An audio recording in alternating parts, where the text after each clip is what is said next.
In our first story tonight, the Minister of Communications, Esla Usekofo, has disclosed that Ghana's SIM card registration exercise was fraught with huge challenges, including unverifiable data, and says it flouts SIM pre-registration regulations. To this end, she says government from January 2020 will conduct a new SIM registration exercise to ensure that security on the use of various mobile networks is assured. The minister has been addressing the press today. She says that Cabinet has given approval for the exercise and that any SIM card holder that fails to register by June 2020 will be deactivated. It is quite clear that the current SIM card registration regime is deficient and fraught with many challenges, defeating the purpose of the SIM registration regulations. Mindful of this, Cabinet earlier this year directed the Minister for Communications to instruct all telecommunications companies to fully comply with the law governing SIM card acquisition, which requires the presentation of a valid ID document prior to registration. The NCA has been directed to establish an efficient solution to link all existing databases and ensure strict compliance with the law on the acquisition and registration of SIM cards in Ghana. This will restore confidence and trust in the entire RCT ecosystem and enhance the activities of the law enforcement agencies in clamping down on crime associated with the use of these SIM cards. The ministry has consulted all relevant stakeholders and hereby announces that from 1st January 2020, we will all be required to re-register our SIM cards. Any SIM card which is not registered will be deactivated by June 2020, giving a 6-month time frame for this exercise. We entreat all citizens, residents and visitors to cooperate with us to ensure the success of this exercise for our collective security. Meanwhile, government and all ECOWAS member states have committed to ensuring the effective implementation of the ECOWAS roaming service by the end of the year. The initiative will reduce roaming rates within the sub-region to promote cross-border investments and collaboration. The ECOWAS free roaming initiative was proposed by ECOWAS ministers of communications and ICT during their meeting in Niger in 2016. And in 2017, these ECOWAS ministers adopted Regulation C/Reg 21/12/17 on roaming on public mobile communications networks in the ECOWAS region. This regulation is binding on Ghana. This initiative will reduce roaming rates within the ECOWAS sub-region to promote cross-border investments and encourage competition among operators to reduce call charges. The implementation of the ECOWAS roaming initiative will also enhance regional integration and economic development and facilitate our hosting of the Secretariat of the African Continental Free Trade Area.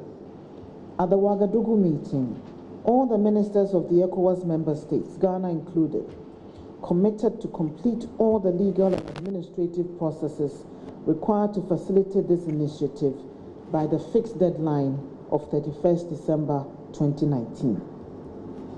This means that the 6-cent surcharge on all incoming international calls must be removed for all ECOWAS traffic, and we are in consultation with the Ministry of Finance for this to be done during the 2020 budget hearings. All operators in Ghana must also conclude roaming agreements with operators in the ECOWAS region by 31st December 2019. All right, so what are you saying about the announcement that re-registration of SIM cards will take place in January 2020? We have been speaking to a section of the public. Just few moments when the Ministry of Communication announced that each and every one should re-register their SIM cards, I hit the street to find out if indeed people are comfortable with a big announcement by the Minister of Communication. It's actually a waste of time because I don't know what change it will make because I've already registered my SIM and I don't know the impact it will make if I re-register the SIM. So I don't think it's a good thing we should. The first question I would want to ask is that why do they want us to re-register again? And two, if it is for cyber security as they claim, we want to know what exactly do they want to put in place this time around for us to re-register. You get it? These things will make us know why we'll have to re-register. Because if we don't get a clearer view as to why they want us to re-register, I don't think people will come out to come and register. So then they want these things, we want these things to be very clear to the public. We want to know what exactly they want to add this time around to it. Then that can ginger us to come out and then re-register our SIM cards. Je pense aussi que c'est une perte de temps de faire ça parce que je ne vois pas trop la nécessité de le faire à chaque fois. C'est mieux de le faire une seule fois et après, comme les services sont informatisés maintenant, je pense que c'est mieux de stocker ça de manière informatique. Comme ça, on n'a plus besoin de le refaire à chaque janvier de l'année. Well, it's a waste of time because they have the previous data already. And I think they could have used that one to know who is yet to register or something. For whatever reason they want us to register again. Okay, so what you're saying is for cyber security, that's the reason why they want to re-register again. You think it's still necessary?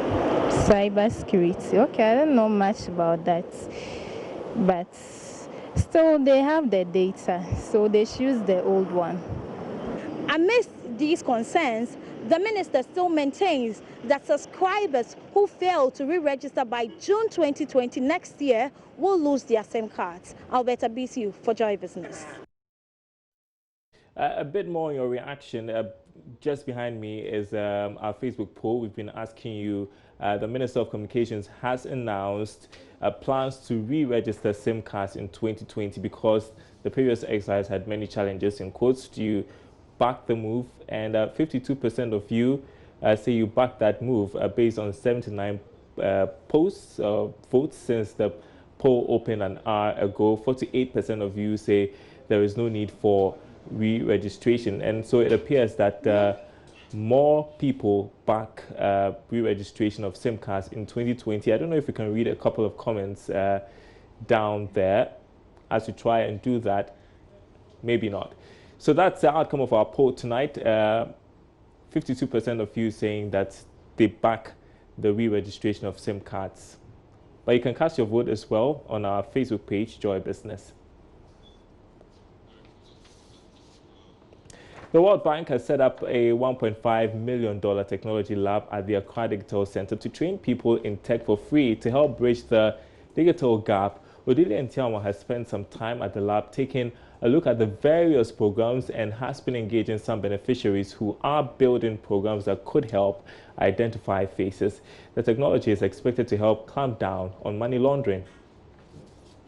Ghana's efforts at closing the technological gap, especially for the youth and unemployment, is, well, typified right here at the Ghana Tech Lab. Now, what the Ghana Tech Lab through the World Bank is doing is basically training young people, especially those who are unemployed, to get great opportunities. Well, so the World Bank actually put in some $1.5 million to make sure that, well, the Tech Lab starts off and gives free services in terms of training to young people.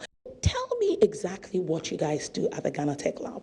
Okay, so Ghana Tech Lab is an ecosystem hub that is driving digital innovation and transformation in Ghana.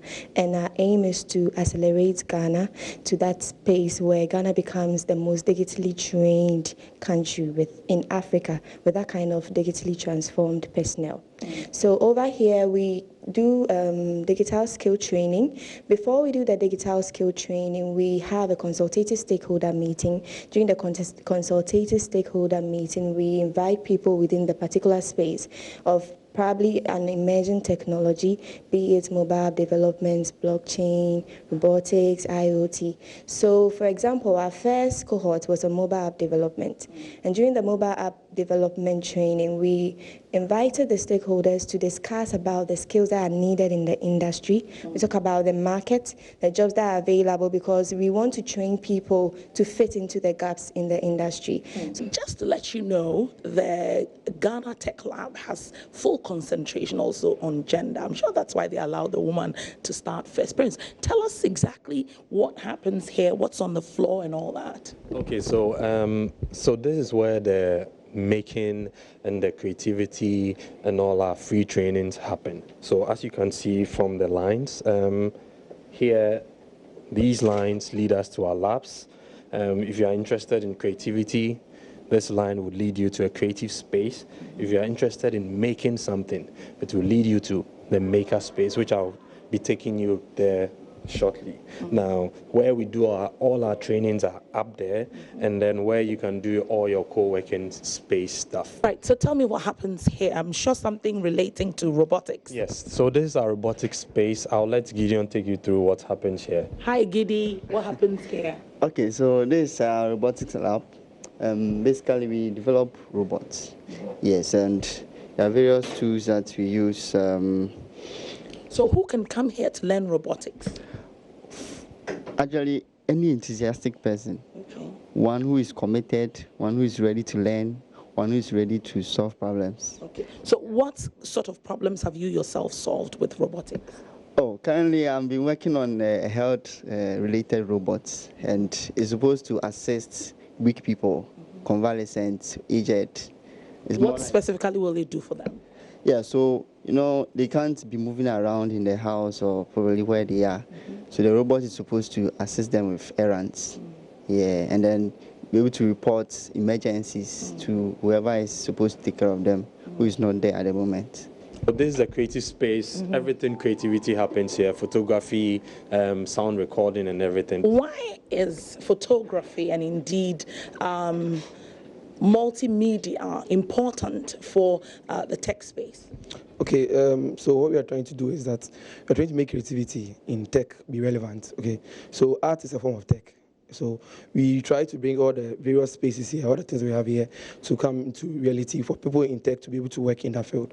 Okay, so from the side, we have the sound booths, then we have the photography section, the VR station, and graphic design and animation. So we've been training people so far in photography, then graphic designing. So what we are trying to do is make sure that people who are out there with the talents, not join in their houses alone, but they can actually put it in the tech field. I see something exciting here.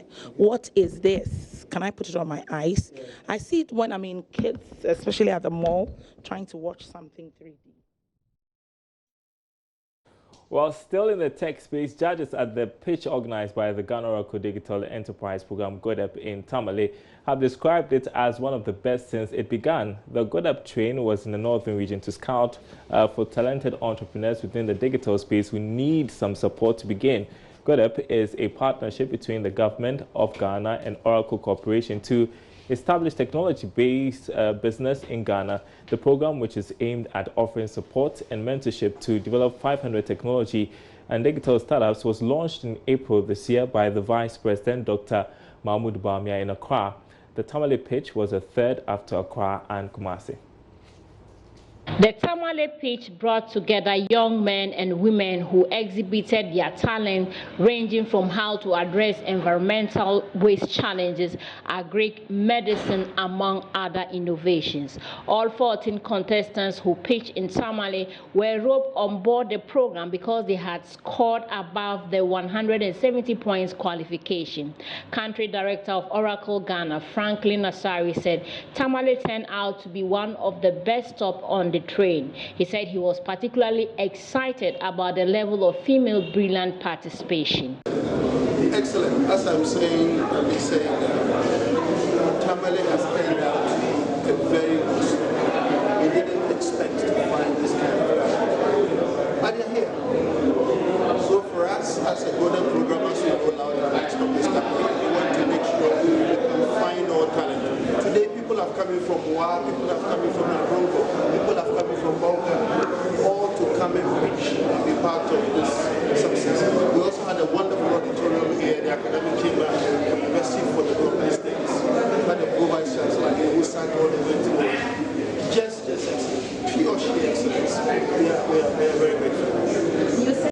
Head of Digital Transformation, Stanbic Bank, Patrick Kwanson, said, with just a little time offered the contestants and the type of quality they have produced shows they'll go place. I think In 2 years' time, DODEP would have contributed to creating millionaires out of entrepreneurs. DODEP would also contribute to creating unicorns, which are companies that are making 1 billion in terms of revenue, etc. Because on the back of the partnership, businesses are being exposed to best in the world tools and practices that will help them scale and grow and become. Women in Engineering Ghana is recommending the use of non-flexible plastics in the quest to curb plastic waste in the country. The group says these non-flexible plastics can be reused for other purposes than flexible materials. Vice President of the Women in Engineering Ghana, Engineer Jane Nakitete Anowe, says plastics can be reused are less pollutants to the environment. She was speaking at a sanitation intervention program at Akim Nanwa in the Eastern region. Edwin Kofisia reports. Sanitation intervention program is among several activities marking the 20th anniversary celebration of Women in Engineering Ghana. Members educated residents of Kwauba, Nyanwa on the need to keep the environment clean through communal labor. Some residents also joined the group of all-female engineers on the campaign. Engineer Jane Nakitete is the Vice President of Women in Engineering Ghana. The organizers thought it wise to help promote communal labor as a way of living. So we donated things that aids communal labor, shovel, brooms, bins. We just want them to realize that keeping your environment clean is good, and we want the whole nation to emulate this kind of way of living, this culture of keeping our environment clean. So basically, we gave these donations because we wanted to help and wanted to promote good sanitation. According to the UNDP, Ghana currently produces 1.7 million tons of plastic waste annually, with 2% being recycled. This implies that most plastic waste generated ends up polluting the environment. The problem of plastic littering in Ghana becomes compounded during heavy rains, where plastic bottles, bags and other materials are washed into roadside gutters and some water bodies. This results in urban flooding and transmission of vector-borne diseases such as malaria. Additionally, plastic littering has dire consequences on agriculture, water sources as well as human and marine lives. For the past 2 decades, the Ministry of Environment, Science, Technology and Innovation has been the regulatory body responsible for policy formulations to deal with plastic waste. Unfortunately, this seems to have yielded less or no results. Engineer Jane Nakitete says one of the solutions to fixing plastic waste is the use of non-flexible plastic material. Realize that plastic materials that we use around is always deposited around and making the whole place unkept, and it's causing a lot of havoc in the communities. So we actually wanted to encourage them to start using reusable plastic. If you take a plastic and you know you're not going to use it, you're going to use only once, then don't use it. Rather, use a plastic, at least if we don't have any alternative for now, use a plastic that you can reuse again. So you realize we gave the women baskets and napkins.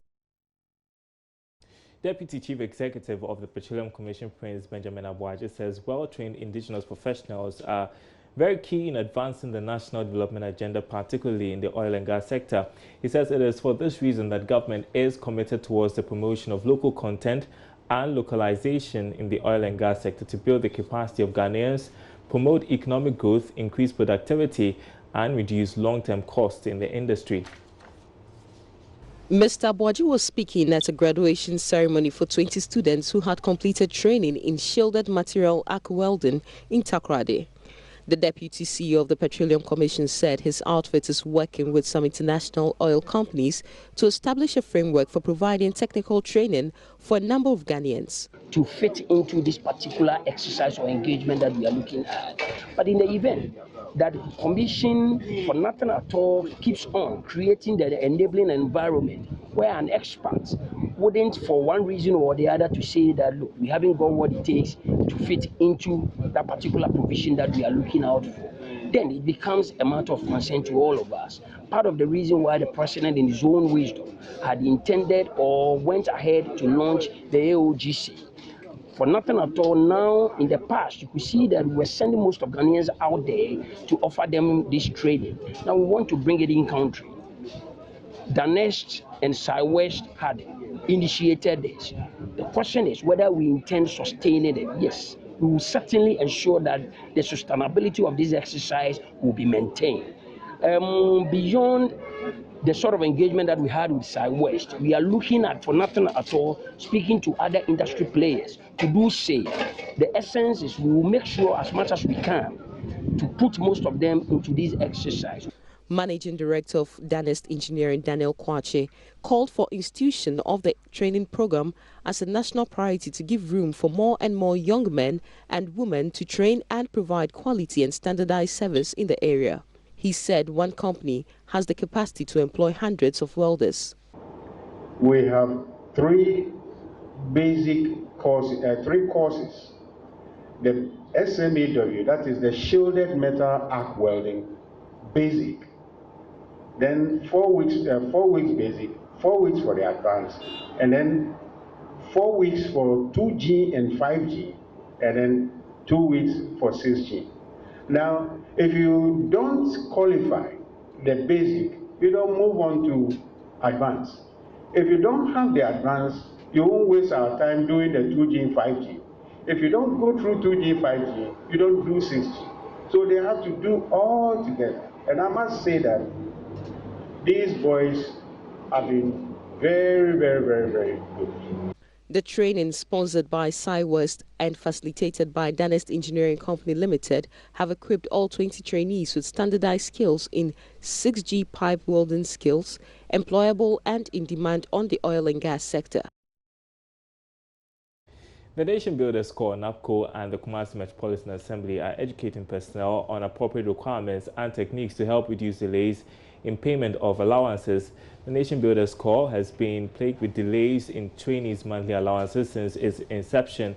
Officials say one of the major challenges is the issuance of invalid e-switch cards and bank accounts.